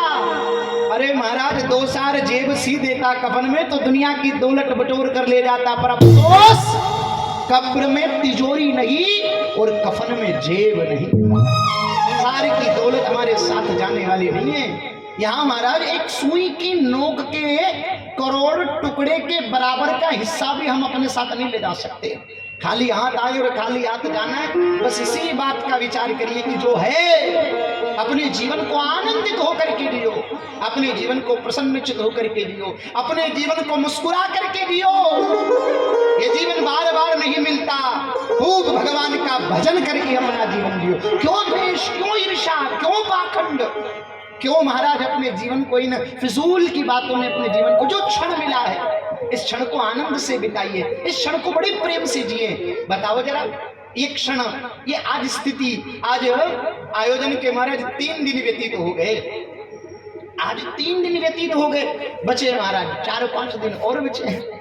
अब उन दिनों का भी महाराज जैसे ही पूर्णाहुति की ओर अग्रसर होंगे और फिर हम कहें कि नहीं साहब वो दिन वापस आ जावे, ये 7 दिन वापस आ जावे या 8 दिन वापस आ जावे, तो आप अपने जीवन भर की पूंजी लुटा दीजिए पर ये दिन वापस नहीं आ सकते। इसलिए अपने इस समय का सदुपयोग करिए। जो वंचित हैं उन्हें भी लेकर के आइए, जो नहीं आ पा रहे उन्हें भी लेकर के आइए, उन्हें भी जोड़ने का प्रयास कीजिए। महाराज ये सत्संग, महाराज और कथा, आयोजन, धर्म, संस्कृति, ये ग्रंथ किसी की बाप की बपोती नहीं महाराज, ये तो समग्र के कल्याण के लिए। ये सर्वे भवन्तु सुखिनः सर्वे भद्राणि पश्यन्तु मा कश्चित्, सबके हित के लिए। समग्र गांव के कल्याण के लिए। हम तो महाराज गांव खाओर से यही प्रार्थना करना चाहेंगे। ठीक है, स्थितियां बनती है, परिधियां बनती है भाई, कभी कभी ऐसा होता है कि हमारे अनुकूल बात नहीं बैठ पाती या हम दूसरों के अनुकूल नहीं बैठ पाते। ऐसी स्थिति में ये निर्णय लेना चाहिए कि जो है हम उसका आनंद लेवें। और महाराज ये उत्सव इतना ऐतिहासिक उत्सव बन जाए कि आपकी आने वाली पीढ़ी सदियों तक याद करे कि खामोरा में रामेश्वर दास जी महाराज के भंडारे के उपलक्ष्य में जो आयोजन में समग्र गांव ने जो अपनी भूमिका निभाई, ऐसी एकाग्रता, ऐसी एकता शायद किसी काम में हुई हो।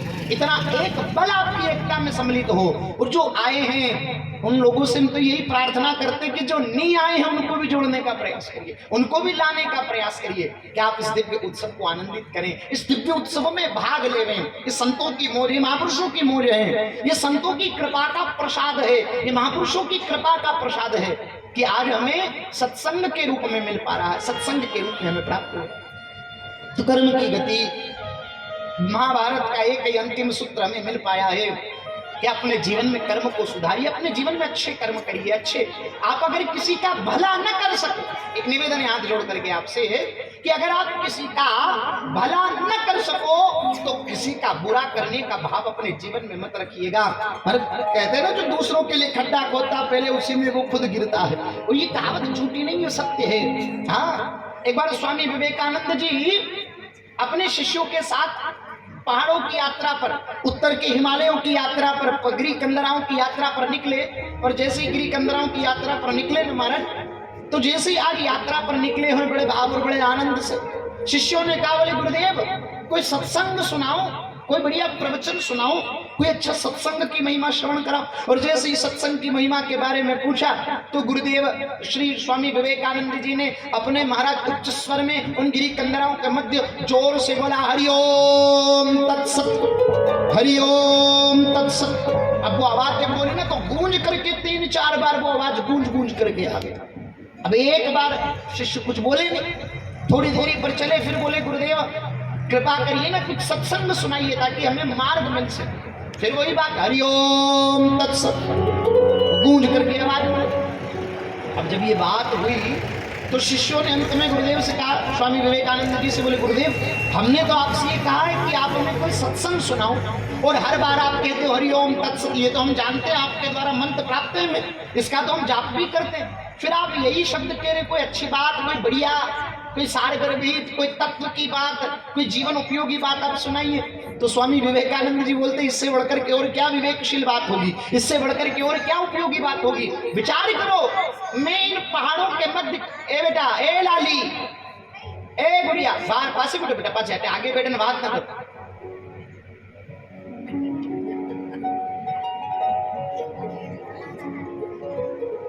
तो महाराज स्वामी विवेकानंद जी कह रहे हैं कि तुम्हें इससे बढ़कर के और क्या सत्संग चाहिए। विचार करो, इन निर्जीव पहाड़ों के बीच में भी मैं जब एक बार हरिओम तत्सत कहता हूं तो ये पहाड़ मुझे 4 बार उसकी आवाज प्रदान करते हैं। इसका मतलब ये, बोले संसार में तुम दूसरों को जो प्रदान करोगे वही 4 गुना बनकर के तुम्हारे पास आएगा। अगर किसी को गाली दी है तो 4 गाली बनकर के तुम्हारे पास आएगी, और किसी को आपने प्रेम के शब्द बोले हैं तो 4 प्रेम के शब्द बनकर के तुम्हारे पास लौट करके आएंगे। ये संसार का सबसे बड़ा नियम है।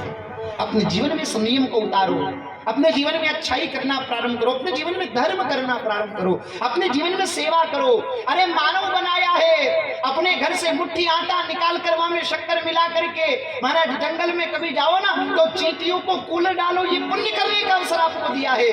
आपके खेत में, आपकी जमीन में आप फसल उत्पन्न करते हैं, खेती करते हैं, 10 बीघा 50 बीघा खेत है आपका, 12-15 बीघा खेत है आपका, आपने फसल उत्पन्न करी, अन्न अपने घर में रखते हो। महाराज गांठ दो गांठ खाकला, आप सड़कों पर फिरने वाली गौ माता, गौशालाओं में सेवारत जो गौशालाओं में जो गौ माता है उनकी सेवा में गांठ दो गांठ खाकला पहुंचाइए। ये कर्म करने के लिए आपको मनुष्य बनाया है। कोई दीन दुखी है उसकी सहायता करने के लिए आपको मनुष्य बनाया। आपके गांव में कोई गरीब है, कोई निराश्रित है, जो अपने बच्चों की पढ़ाई न करा सकता हो, जो अपनी बेटी की विवाह में महाराज असमर्थता है, तो आप गांव के लोग मिलकर के, धनाढ्य लोग मिलकर के आपको संपत्ति दी भगवान ने, आप उस गरीब की कन्या दान में अपने धन की आहुति प्रदान करके अपने जीवन में यश कमा सकते हो। मैं सच कहता हूं आपसे, 56 प्रकार के व्यंजनों को पाकर के जो आपको मिलेगा, सोने चांदी हीरे मोती मणिमाणिक को अपने गले में लटका करके जो आपको सुख नहीं मिलेगा,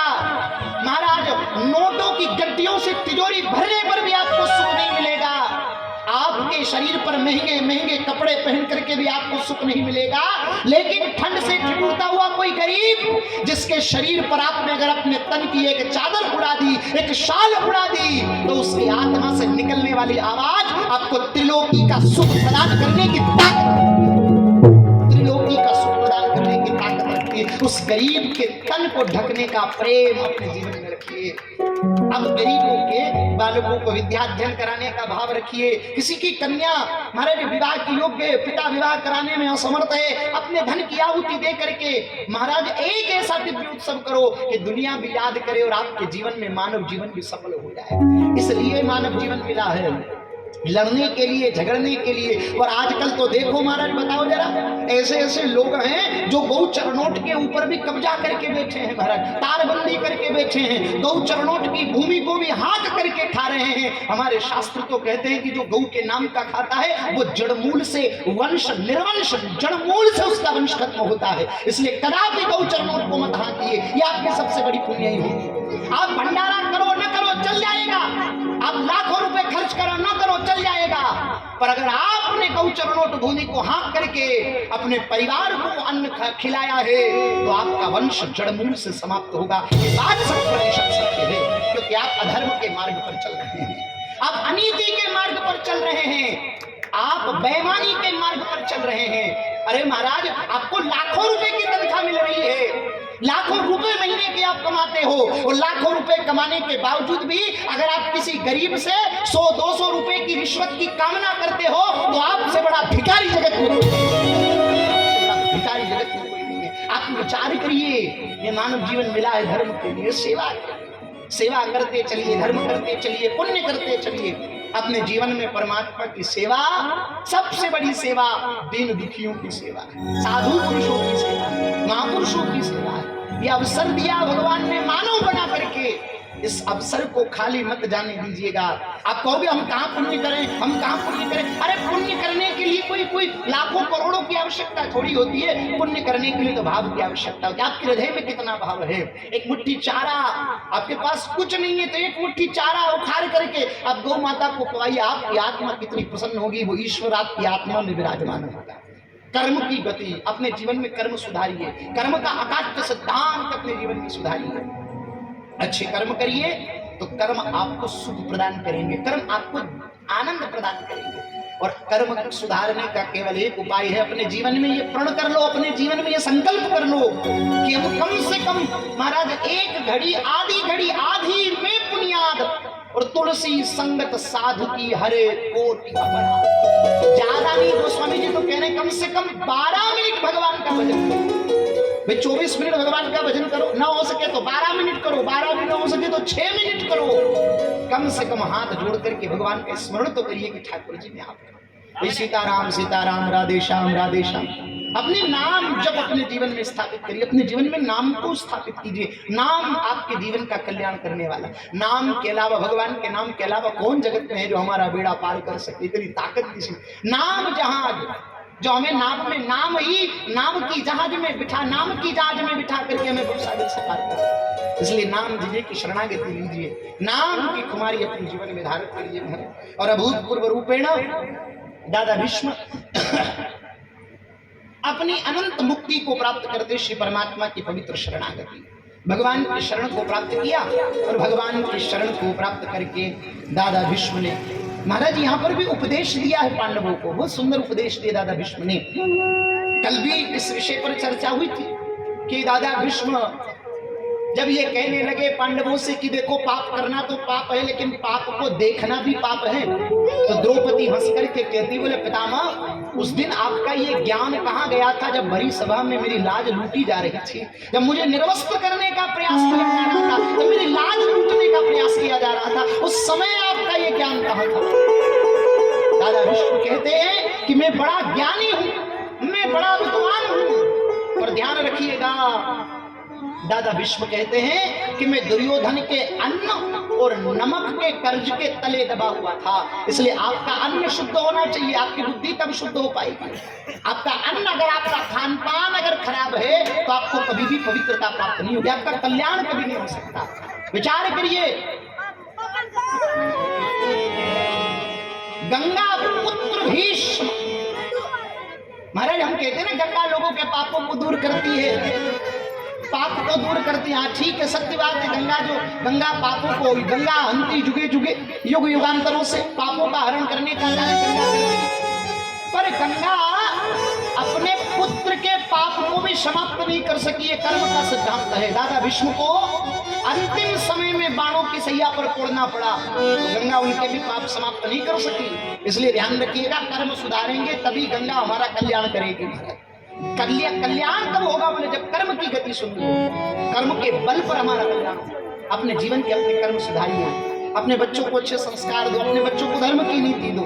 आपको माता पिता बनने का सौभाग्य दिया भगवान ने, आपको महाराज ब्रह्मा बनने का सौभाग्य दिया, आपको महाराज गृहस्थ के प्रतिपादन में नई सृष्टि करने का अवसर दिया भगवान ने। ऐसी संतान को बना करके भेजिए संसार में कि आपका और आपकी आने वाली पीढ़ियों का कल्याण कर देवे। ऐसे संतान, ऐसे संस्कार अपनी संतति को दिए, अपने बच्चों को इस प्रकार के आचरण दीजिए।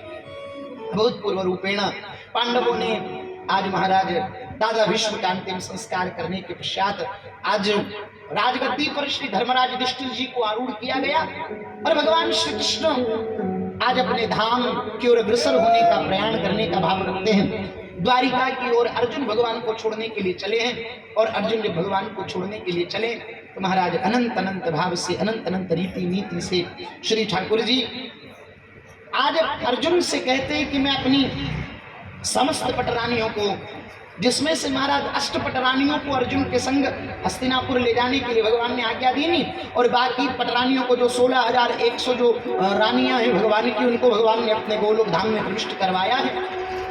आज ठाकुर जी ने अपनी लीला को समेटा है, भगवान अपने धाम की ओर अग्रसर हुए, स्वधाम गमन हुए श्री कृष्ण।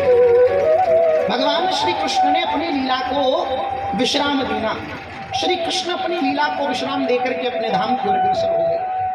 आज अर्जुन के मन में कंचित मात्र एक अभिमान था, जीव को अभिमान नहीं करना चाहिए। विचार करिएगा, कोई व्यक्ति धन का अभिमान करता, कोई संपत्ति का अभिमान करता, कोई किस बात का अभिमान करता, पर अभिमान संसार में किसी का नहीं टिकता। और यही बात, ये प्रसंग हमें बताता है कि अर्जुन अपने धनुष बाण पर बड़ा गर्व करता था कि मेरे जैसा धनुर्धर दुनिया में कोई नहीं, मेरे जैसा धनुष बाण चलाने वाला मेरे धनुष की टंकार बड़े बड़े असुरों का अंत करने की ताकत रखती, इतना भाव अर्जुन का था। और अर्जुन उस भाव के साथ जब भगवान के पटरानियों, कष्ट पटरानियों को लेकर के जब चला ना महाराज, तो मार्ग में कोल भील मिले और कोल भीलों ने अर्जुन को लूट लिया। अर्जुन के धनुष, अर्जुन के बाण कुछ काम नहीं आए महाराज। और गोस्वामी जी लिखते हैं महाराज, तुलसी नर का क्या बड़ा समय बड़ा बलवान, भीला लूटी गोपियां वही अर्जुन वही अर्जुन का बाण, पर कोल भीलों ने अर्जुन को लूट लिया। अर्जुन के धनुष बाण की ताकत न रही महाराज के कोल भीलों से ही। इसलिए समय एक सा नहीं रहता। आज आपको भगवान ने अच्छा समय दिया है तो गर्व मत करो, अपने अच्छे समय का सदुपयोग करके भगवान का भजन करो।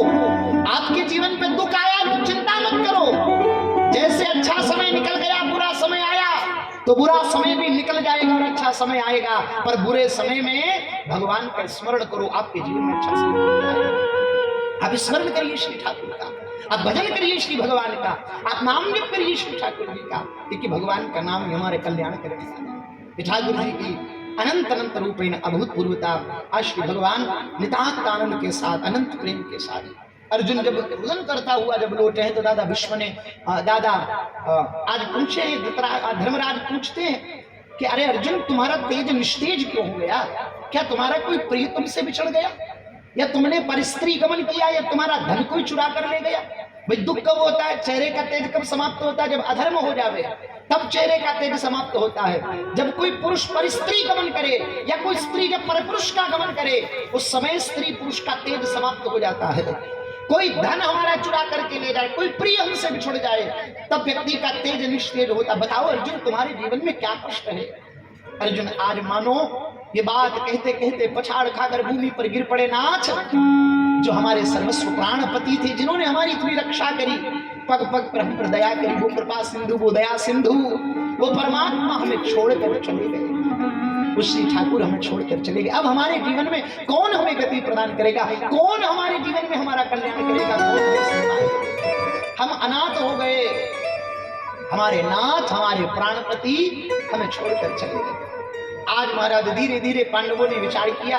उत्तरा के गर्भ से परीक्षित जी का जन्म हुआ और जब वो युवा अवस्था को प्राप्त हुए तो उनको राज्य सौंप करके माथे पर उनको मुकुट धारण कराकर परीक्षित जी को पांडवों ने स्वर्गारोहण किया। आप कभी बद्रीनाथ जी दर्शन करने गए होंगे तो सतोपंथ जो मार्ग है ना महाराज, जहाँ महाराज वसुधारा सतोपंथ, वसुधारा से आगे जावे तो सतोपंथ आता, जहाँ से स्वर्ग की सीढ़ियां, स्वर्ग का मुकुट नजर आता, ऐसे दिव्य महाराज सतोपंथ के मार्ग पर अग्रसर हुए और पांडवों ने महाराज अपने प्राणों को श्री ठाकुर जी के चरणों में सम्मिलित किया, समाहित किया। पांडव परमात्मा के श्री चरणों में सम्मिलित सा शरीर आज धर्मराज युधिष्ठिर स्वर्ग की ओर स्वर्ग में पहुंचे।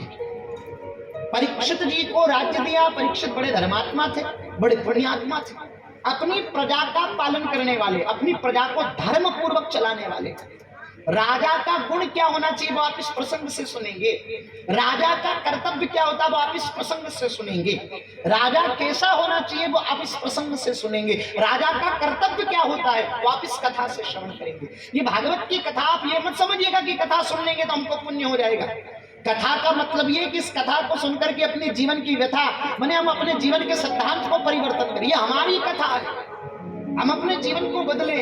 भाई कथा में तो राम जी भी आते हैं, रावण भी आता। टटोलिए जरा अपने मन को कि हमारे मन में राम बैठे हैं कि रावण बैठा। भाई हमारे मन में शूर्पणखा बैठी है कि हमारे मन में मंथरा बैठी है। जरा टटोलिए अपने मन को, अपने मन को सुधारने का प्रयास करिए। हाँ भाई बताओ जरा, गली में रहने वाली कोई घर घर में अगर लड़ाई करावे, घर घर में झगड़ा करावे, पति पत्नी में झगड़ा करावे, फूट डलावे तो वो मंथरा ही है। बताओ जरा, उसके मन में तो मंथरा बस रही। उसने भी राम कथा सुनी, ऐसा नहीं कि राम कथा नहीं सुनी। राम कथा से उसने कौन सा पात्र लिया? बोले मंथरा को लिया। बताओ जरा, केकई का पात्र लिया उसने अपने जीवन में, कलंक लिया अपने माथे। हाँ इसमें सीखिए जरा। हाँ भाई भाई भाई भी भाई भाई होते हैं, भाइयों की कथा भी ऐसा नहीं कि उन्होंने कथा नहीं सुनी, उन्होंने भी कथा सुनी। पर महाराज देखो भाई बंद, पूज्य गुरुदेव भगवान फरमाते हैं महाराज भाई बंद का मतलब क्या होता है? भाई भाई प्रेम के बंधन में बंधे रहो। भाई बंद का मतलब क्या होता है? भाई भाई प्रेम के बंधन में बंधे रहो। पर आजकल भाई बंद का मतलब क्या होता है? बोले भाई तो बंधन है, दूजा जीव रिया हमारा, दूजा आनंद रिया, भाई बंद है, भाई को आनो जानो कोई नहीं आता। अब बताओ जरा, आपके भाई का आना जाना नहीं, आप अपने भाई के पास नहीं बैठ सकते तो आपने दुनिया में महाराज दूसरे से कितना व्यवहार कमाया वो क्या महत्वपूर्ण है?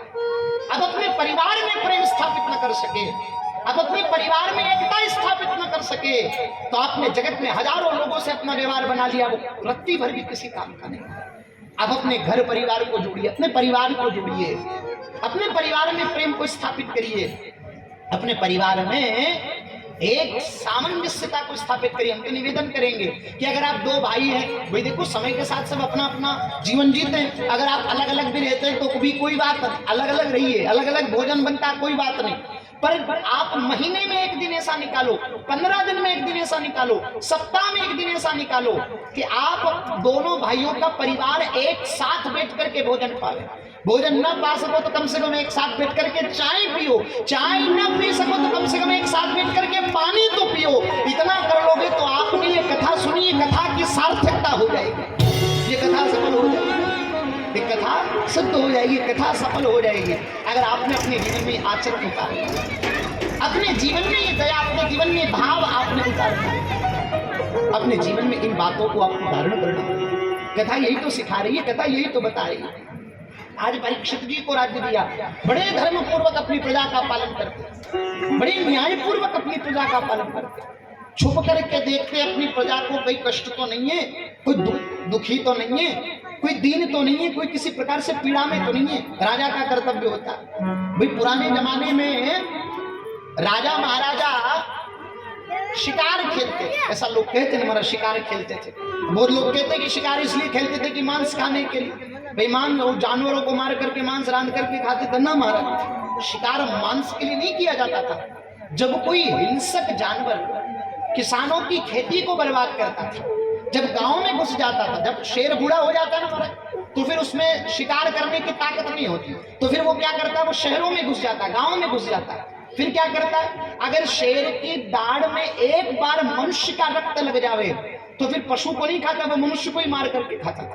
तो फिर प्रजा में जब विद्रोह होता था तो प्रजा राजा से प्रार्थना करती, राजा उन पशुओं का शिकार करते थे। और राजा भी वीर पुरुष होते थे, उनके भीतर भी भगवान का अंश होता था। इतनी ताकत, इतना भजन, इतना त्याग उनके जीवन में होता था कि उस त्याग के बल पर उस पशु का वध करके उस पशु के चर्म को उतार करके वो सिद्ध महापुरुषों को देते थे, और महात्मा उस चर्म पर बैठ करके भजन करके उसमें आत्मा का कल्याण करते थे। और महाराज इस प्रकार प्रजा के पालन के लिए शिकार करते थे। शिकार करने से क्या होता था, इसमें क्या होता, बोले राजा अपनी राज्य की जो सीमा होती थी ना महाराज, जो उसके चारों तरफ वो परीक्षण करते थे। पता चलता था कि राज्य की महाराज अंतर्गत में, राज्य के क्षेत्र में कोई आतताई, कोई घुसपैठिया, कोई आतंकवादी, धर्म परिवर्तन करने वाले ईसाई मिशनरी जो आकर के महाराज धर्म को परिवर्तन कर रहे हैं। बताओ जरा, आज भारत आश्रम देश में हो क्या रहा। और राजा का ये कर्तव्य होना चाहिए कि अपने देश की प्रत्येक महाराज सरहद पर, प्रत्येक सीमा पर ये बात का विचार किया जाए कि कोई घुसपैठिया प्रवेश अगर कर रहा तो उस पर कड़ी से कड़ी कानूनी कार्रवाई करने का प्रयास करना चाहिए। बताओ जरा, और यही बात बताइए जरा, कितने रोहिंग्या जो इस भारत देश में आकर के आज आतंकवाद को विस्फोट करने, भाई मस्जिदों ने दिया क्या, बोले पथराव तो दिया भारत के भीतर। बताओ, जब भी देखो तो कहां से पथराव हुआ, बोले मस्जिदों के ऊपर से पथराव हुआ। आज पूर्ण रूपेण बुरके ने क्या दिया, बोले महाराज आतंकवादी घटना, पुलवामा जैसी घटना अगर घटित होती है, हमारे शहीदों, हमारे वीर सैनिकों के ऊपर अगर कोई आघात पहुंचता है तो ये बुरखे की देन तो है महाराज। बताओ जरा, ये महाराज हिजाब की देन तो है। बताओ जरा, लव जिहाद घटना होकर के हिंदुओं का धर्म परिवर्तन करना, हिंदुओं के धर्म से पथभ्रष्ट करने का कार्य आज इस वर्तमान की घटना में हो रहा है। और इस स्थिति में सरकार को ये निर्णय करना चाहिए कि अपनी प्रत्येक राज्य की सीमा पर अपने सैनिकों को तैनात करके इन घुसपैठियों, इन आतंकवादी, इन जिहादियों, महाराज आतंकवादियों को, इन मिशनरियों को खदेड़ करके बाहर से फेंकने का कार्य जब तक नहीं होगा तब तक धर्म संवर्धन नहीं होगा, तब तक राष्ट्र कैसे सुरक्षित होगा। राष्ट्र की सुरक्षा के लिए, देश की सुरक्षा के लिए सरकार को ये कठोर से कठोर कानून अपनाना चाहिए। इसके लिए महाराज सरकार जब तक कानून न बनावे तब तक बताओ जरा, अनेक प्रकार से किस प्रकार के जिहादी, किस प्रकार के आतंकवादी दिन रात भारत को खोखला करने का काम कर रहे हैं। और भारत को जितना महाराज विचार करिएगा इस बात पर, जितना आतंकवाद से जितना भारत को खतरा नहीं है ना, उतना खतरा भारत को भारत के जेचंदों से है। तो भारत की सीमा पर है करके, भारत का अन्न खा करके, भारत का नमक खा करके भारत के साथ गद्दारी करने की बात करता, वो उस व्यक्तित्व से, ऐसे आचरण वाले व्यक्ति से भारत को खतरा है। अपने राष्ट्र के साथ कभी गद्दारी मत करो, अपने देश के साथ कभी गद्दारी मत करो, अपने धर्म के साथ कभी गद्दारी मत करो। महाराज विचार करिए अपने जीवन में धर्म को स्थापित। राजा परीक्षित जी बड़ी ईमानदारी पूर्वक अपनी प्रजा का पालन करते थे, कोई कष्ट अपनी प्रजा को नहीं देते थे। हर प्रकार से गौ ब्राह्मण संतों के प्रतिपालक थे, अपनी प्रजा को किसी भी प्रकार का कष्ट नहीं होता। छुप करके देखते हैं। और राजा के राज्य में 3 चीजें होनी चाहिए। मैं आपसे हाथ जोड़ करके निवेदन करूं, कल भी इस विषय पर थोड़ी चर्चा हुई थी, मैं आज भी आपसे इस विषय पर चर्चा, क्योंकि महत्वपूर्ण चर्चा है महाराज कि आपके जीवन में जब भी कोई राजा का आप चयन करो तो 3 चीजें देखिए। भाई बताओ, आपको मिर्ची, मसाला, नमक, धनिया, कपड़ा, दारू, इनके ऊपर अगर आप निःशुल्क देख करके वोट दोगे तो फिर तो बंटा डाल होगा, आतंकवादी ही राज करेंगे, फिर तो देश पर आतंकवादियों का ही कब्जा होगा। वही सत्ता चलाएंगे, वही हमारे धर्म को नष्ट करेंगे, वही हमारे राष्ट्र को खत्म करेंगे। इसलिए ध्यान रखिए, राजा से 3 चीजें निशुल्क मांगिए। अगर आप अन्य किसी निशुल्क चीज के चक्कर में कि हमारे खाते में पैसा डाल दे, हमारे महाराज कमाने की जरूरत नहीं पड़े, ये सरकार ने एक योजना चली महाराज नरेगा। हमारे पूज्य महाराज जी बड़ी सुंदर बात कहते, नरेगा नाम से अपने है कि नहीं है? नरेगा है, नरेगा न तो आदमी रहेगा न मजदूर रहेगा, नरेगा एक दाड़ा नरेगा में जो काम कर ले तो पचा अपना खेते कूड़े भी बसो काम न करे तो पहला कर तो नरेगा आलसी बना देता नरेगा। तो सरकार की योजना देती है ना, तो वो हित के लिए भाई कि गरीबों का हित हो, पर उसका तो केवल दुरुपयोग किया जाता है। आप विचार करिए, आपके हाथ पैर, आपके हाथ होते हुए भी आपके हाथ तोड़ दिए गए, आपके पांव होते हुए भी आपके पांव तोड़ दिए गए, आपके भीतर ताकत होती भी आपकी ताकत को खत्म कर दिया। इन छोटी छोटी ही योजनाओं ने सरकार से 3 चीजें मांगी। अगर कोई चीज अगर आपको मांगनी है तो 3 चीजें मांगिए सरकार से कि केवल 3 चीजें निःशुल्क दी जाए। पहली, न्याय व्यवस्था, शीघ्र और तुरंत बिना किसी घूसखोरी के न्याय तुरंत मिलना चाहिए। पहली ये कामना आप सरकार से करिए। दूसरी बात महाराज, आप स्वास्थ्य व्यवस्था निशुल्क, भारत बड़े बड़े अस्पताल जहां बड़े बड़े नामचंद हॉस्पिटल लाखों करोड़ों रुपए बेचारे मरीज को आईसीयू के भीतर लेटा करके, मुर्दे को लेटा करके पैसा लूट रहे गरीबों से।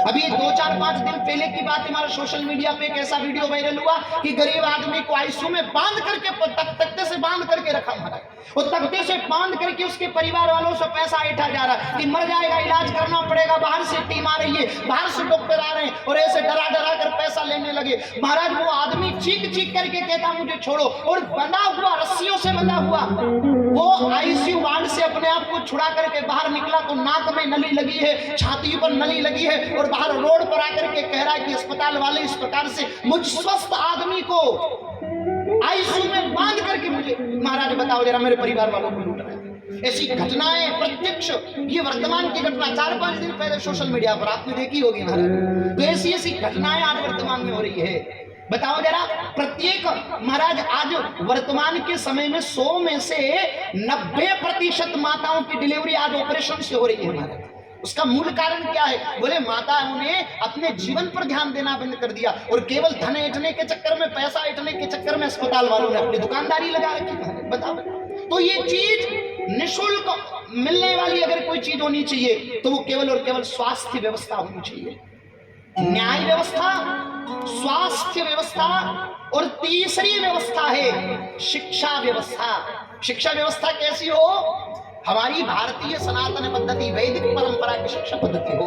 पर आजकल शिक्षा पद्धति में पढ़ाया क्या जा रहा है हमारा, शिक्षा क्या दी जा रही है उसका कोई पता नहीं। महाराज बताओ, बच्चा क्या सीख रहा है उसका कोई अनुमान नहीं, उसके जीवन पर उसका क्या प्रभाव पड़ रहा है कुछ पता है महाराज? बताओ, कोई संस्कृति से कोई लेना देना नहीं, माता पिता की सेवा से कोई लेना देना नहीं। ऐसी शिक्षा बच्चों को दी नहीं जा रही है।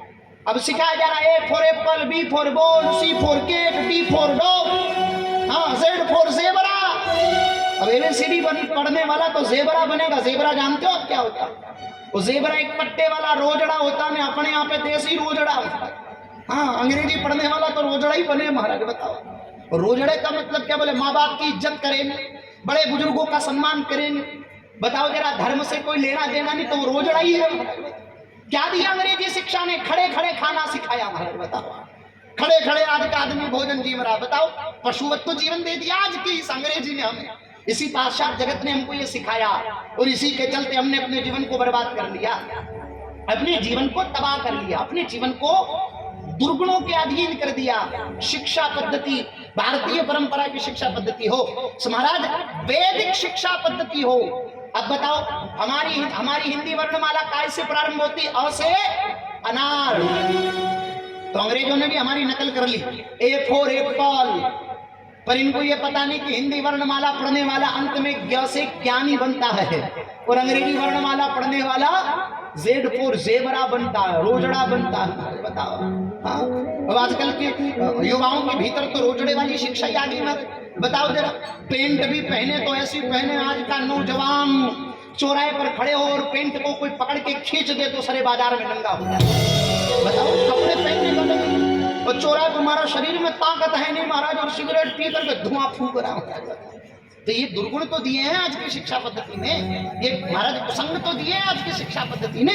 आप विचार करिए, अब आज का नौजवान कैसा रह रहा, बोले दाढ़ी बढ़ा रखी महाराज बताओ, और ज्यादा ही दाढ़ी बढ़ाने का शौक है तो हमारी टीम में भर्ती हो जाओ, ज्यादा सिगरेट पीने का शौक है तो हमारे छेल बिहारी दास जी महाराज की टीम में भर्ती हो जाओ, तब माने कि हाँ भैया ठीक है खूब पियो कोई बात नहीं, और इनके टीम में भर्ती हो जाओ फिर मानेंगे कि हाँ पीते हो तो बात कोई बात नहीं। घर गृहस्थी चलाने वाला आदमी गांजा पी रहे, बीड़ी सिगरेट पी रहे तो कहाँ की बात है महाराज बताओ जरा। हमें इनको तो कोई लेना देना है नहीं महाराज, न तो परिवार चलाना, बच्चों का पालन करना, न कोई किसी को लेना है। जो ठाकुर जी मर गए तो ठीक, नहीं जीता है तो ठीक है, भगवान के भरोसे कोई लेना देना नहीं। ऐसी जिंदगी हो तब तो महाराज पियो तो कोई बात नहीं सर, पर विचार तो करो। दाढ़ी ऐसी बना रखी महाराज, कट लगा करके दाढ़ी, मुसलमान चाचा खड़ा है कि हिंदू है कोई पता ही नहीं चल रहा महाराज बताओ। विचार तो करो, और कटिंग करावे तो ऐसी कटिंग करावे कि इधर से ही सपाट, इधर से ही सपाट, बीच में फसल हुई महाराज खेत में रोजड़ा बढ़िया खा गया। अरे सुधार तो करिए अपने जीवन का, शिक्षा। हाँ अरे महाराज तोते के बच्चे को राम राम कहना सिखाओ तो सीख जाता है, और हमने अपने बच्चे को पढ़ने के लिए बंबई पहुंचाया तो भी गधा बन के आया है। तो इसी शिक्षा पद्धति से क्या मतलब है?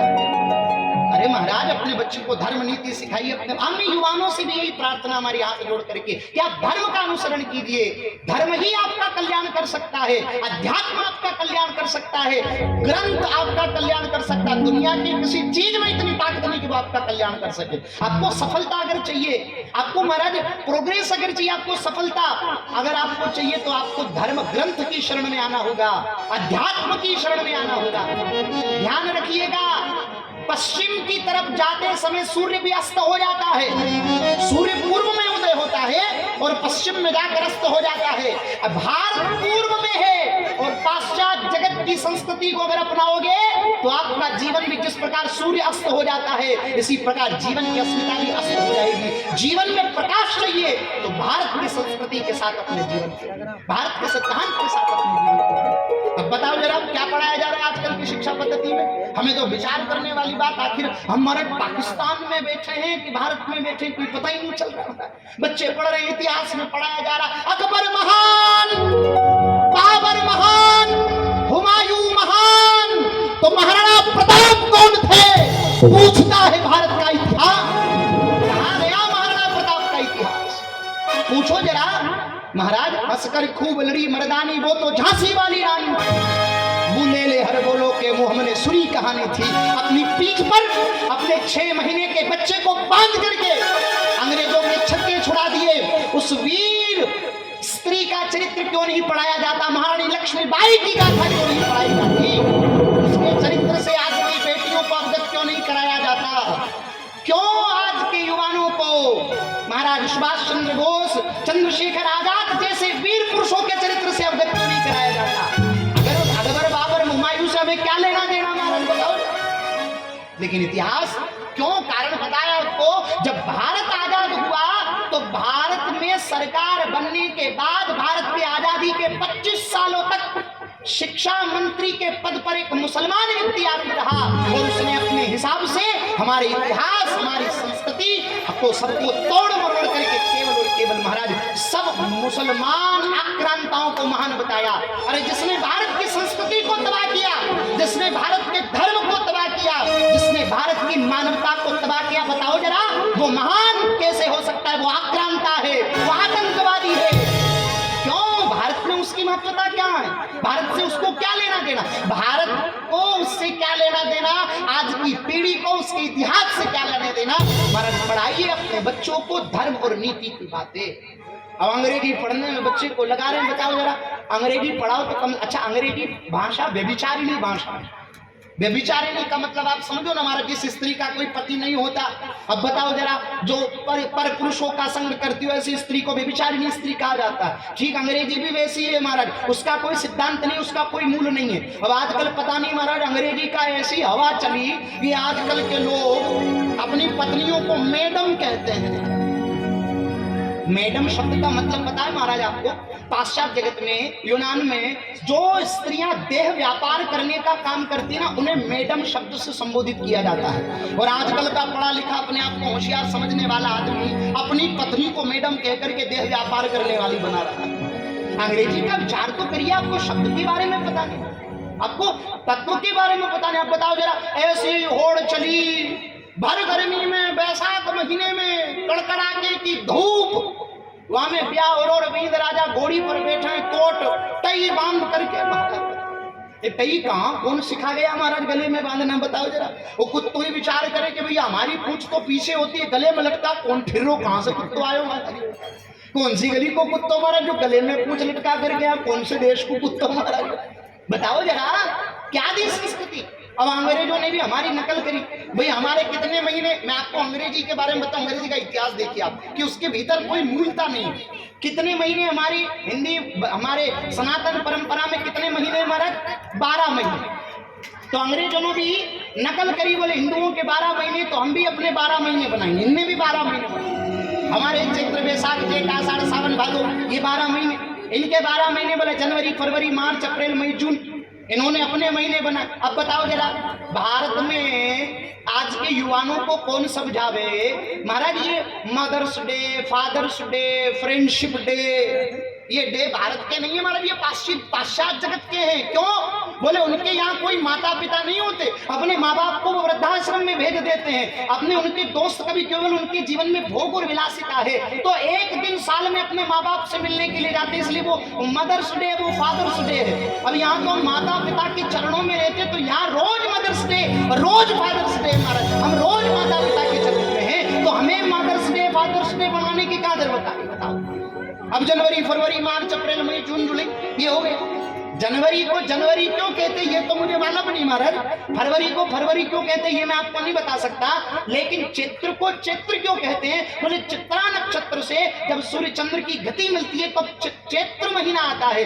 वैशाख में जब विशाखा नक्षत्र से जब ग्रह नक्षत्र की गति मिलती है तब महाराज वैशाख महीना आता है। श्रावण महीने में श्रवण नक्षत्र से जब गति मिलती है तो श्रावण महीना आता है। 12 महीनों का वैज्ञानिक प्रमाण आपको प्राप्त हो, 12 ही महीनों का वैज्ञानिक प्रमाण है।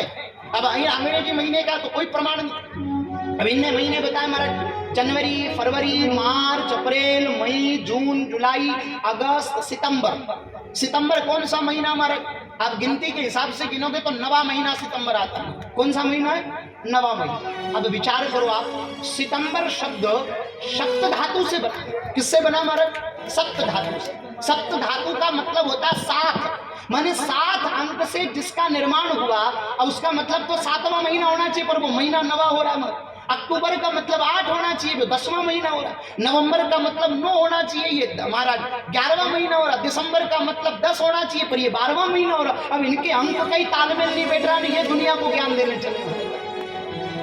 भारत के वर्तमान महाराज इसरो के अध्यक्ष ने, इसरो के अध्यक्ष सोमनाथ जी ने इस बात को प्रमाणित किया है कि अगर हमारे भारत को भारतीय वैदिक परंपरा से अगर शिक्षा प्रदान की जाती तो आज हम महाराज अंतरिक्ष क्षेत्र की शिक्षा में भारत विश्व का पहले नंबर का देश होता महाराज, अगर वैदिक परंपरा से शिक्षा प्रदान की जाती। क्या पढ़ाया गया हमें महाराज? आइंस्टीन के बारे में पढ़ाया गया महाराज। बताइए जरा हमें आप, किस महाराज किस किस प्रकार के पाश्चात्य जगत के वैज्ञानिकों के बारे में पढ़ाया गया?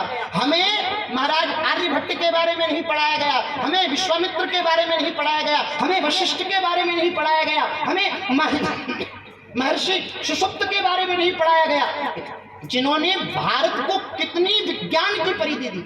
आप पढ़िए जरा ग्रंथों को।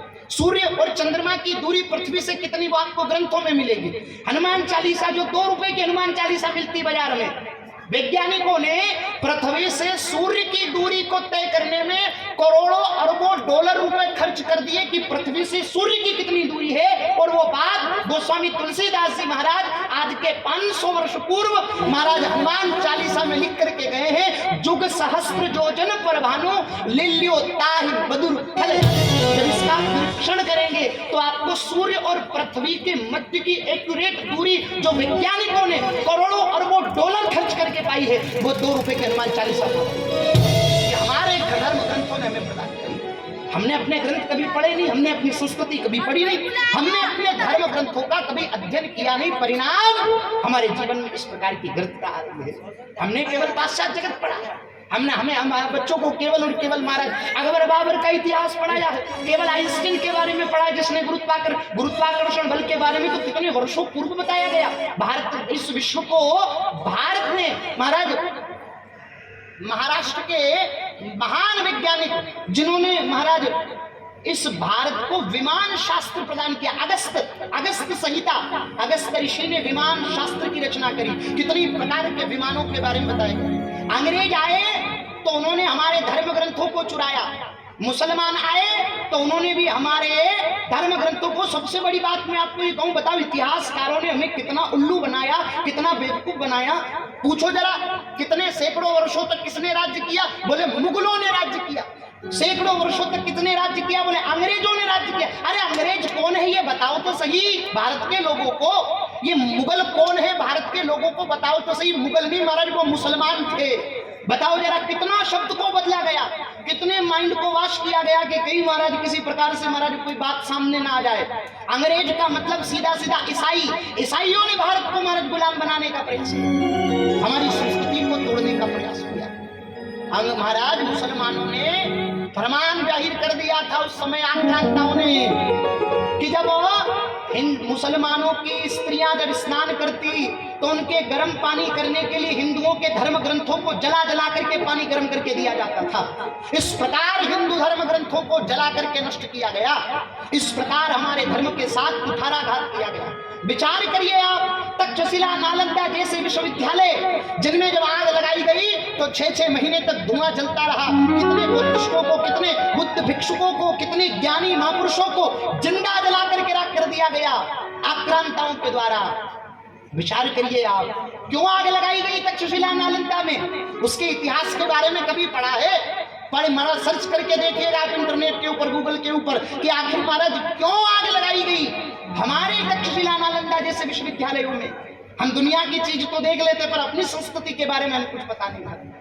आपको पता है महाराज, जब उस समय के बादशाह को रोग हो गया और बादशाह को जब रोग हुआ तो अपने रोग का इलाज कराने के लिए बड़े बड़े वैद्य हकीमों को बुलाया, पर कोई उसका रोग ठीक नहीं कर पाया। अंत में उसे किसी ने कहा कि हिंदुओं का एक बहुत बड़ा विद्यालय है तक्षशिला, वहां पर बड़े बड़े वैद्य रहते हैं, अगर आप उनसे सलाह लोगे तो आपका रोग दूर हो जाए। तो महाराज उस समय के आचार्य श्री राहुल भद्र जी, उस समय के आयुर्वेद आचार्य थे, उनको बुलाया गया और जैसे ही वो पहुंचे तो आज कहा कि मेरा रोग ठीक करो। और बादशाह ने क्या कहा, उस समय के आक्रांता ने क्या कहा कि ध्यान रखना, तुम काफिर हो, तुम हिंदू हो ना, काफिर हो, मैं तुम्हारे हाथ की कोई दवा नहीं लूंगा, कोई औषधि नहीं लूंगा तुम्हारे हाथ की दी हुई, फिर भी मेरा रोग खत्म होना चाहिए। अगर मेरा रोग ठीक नहीं हुआ तो मैं तुम्हारा सर कलम कर दूंगा। ये धमकी दी। आचार्य श्री राहुल भद्र जी ने कहा कोई बात नहीं, अब बताइए कि आपको सबसे प्रिय क्या है? तो उस आक्रांता ने कहा मुझे कुरान प्रिय है। तो कुरान ली, भैया मुझे कुरान जो आप पढ़ते हो, जो मुझे रोज दीजिए। आप रोज पढ़ते हो कुरान? बोले हाँ रोज पढ़ते हो, बोले मुझे दे दीजिए। और कुरान लेकर के आचार्य राहुल श्री भद्र अपने गुरुकुल में पहुंचे, अपने आश्रम पर पहुंचे और 2 दिन के बाद उन्होंने उस आक्रांता को, उस बादशाह को वो कुरान प्रदान करी, वो कुरान दी। और जैसे ही कुरान दी तो वो कुरान को पढ़ते पढ़ते 3 दिन में उसका रोग ठीक हो गया। बादशाह ने कहा कि कुरान तो मैं पहले भी रोज पढ़ता था लेकिन मेरा रोग ठीक नहीं, और वो लेकर के गए और वापस आए तब मेरा रोग ठीक हो गया। आखिर उसने किया क्या? बुलाया, वापस इधर आओ, तुमने ऐसा क्या किया इस कुरान में कि मेरा रोग ठीक हो गया? तो आचार्य श्री राहुल भद्र जी ने कहा कि आपने कहा था कि मेरे द्वारा कोई औषधि आप ग्रहण नहीं करोगे और आप ग्रंथ पढ़ते हैं आपकी कुरान, और मुझे पता है कि भी मुसलमान ग्रंथ कैसे पढ़ता।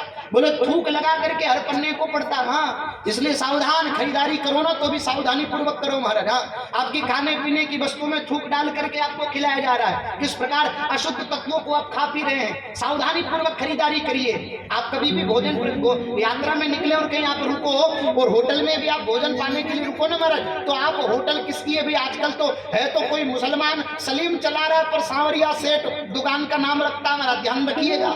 जाओ ना तो सबसे पहले देखिएगा, मंदिर टटोलिएगा कि उसके होटल में मंदिर है कि नहीं, भगवान की तस्वीर है कि नहीं। लेकिन फिर भी तस्वीर में मिल जाए तो महाराज उनके होटलों पर स्कैनर होता, उसको स्कैन करके देखिए कि नाम किसका आ रहा है उसके अकाउंट पर। कोई मुसलमान है, हमारा नाम ऐसे रखेंगे बबलू, हाँ बताओ जरा, ऐसे ऐसे नाम रखेंगे जो हिंदुओं के नाम से मिलते जुलते, और हमें हमारे धर्म को भ्रष्ट करने का प्रयास किया जाता है। सावधानी पूर्वक खरीदारी करो तो सावधानी पूर्वक, व्यवहार करो तो सावधानी पूर्वक। महाराज गुरु ग्रंथ साहिब में श्री गुरु गोविंद जी कहते हैं कि अपने हाथ को तेल के डब्बे में डालिए, अपने हाथ को तेल के डब्बे में डुबोइए और तिल्ली के बोरे में अपने हाथ को डालिए।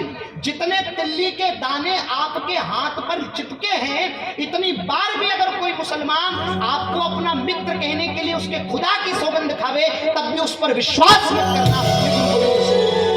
विचार करिएगा, कैसी दृष्टि हमें विचार करने योग्य बातें हैं, हमें अपने जीवन में धारण करने योग्य बातें। शिक्षा पद्धति के बारे में विचार करो। और महाराज आचार्य श्री राहुल भद्र जी ने कहा कि मुझे पता है तुम प्रत्येक पन्ने पर थूक लगा करके तुम उसका अध्ययन करते हो, जीवन से चाट करके तुम उसका अध्ययन करते हो, तो मैंने इस कुरान के प्रत्येक पन्ने पर औषधीय तत्वों के लेप को बना करके इस कुरान के प्रत्येक पन्ने पर उसका लेप कर दिया। और जब तुम थूक लगा करके जब किताब के पन्ने पर हाथ रखते हो तो वो औषधि तुम्हारी उंगली पर रख करके तुम्हारी जीभ पर जाती है। मैंने तुम्हें बिना दिए हुए दवाई तुम्हें खिला दी, इससे तुम्हारा रोग ठीक हो गया। इतनी विद्वत्ता को जान करके उस बादशाह उस आक्रांता ने घोषणा कर दी, जाओ हिंदुओं के उस तक्षशिला नालंदा विश्वविद्यालयों में आग लगा दो।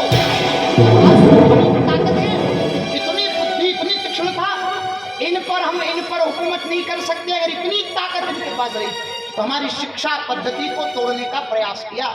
इसलिए अपनी शिक्षा पद्धति, अपने धर्म ग्रंथ अपने बच्चों को जरूर पढ़ाओ। घर में रामायण रखो, घर में गीता जी रखो, अपने बच्चों को अध्ययन कराओ, 5 मिनट सत्संग के निकालो। तो महाराज अनंत परीक्षित जी महाराज अपने राज्य का संचालन करते हैं। तीनों चीजें उनके राज्य में निःशुल्क है।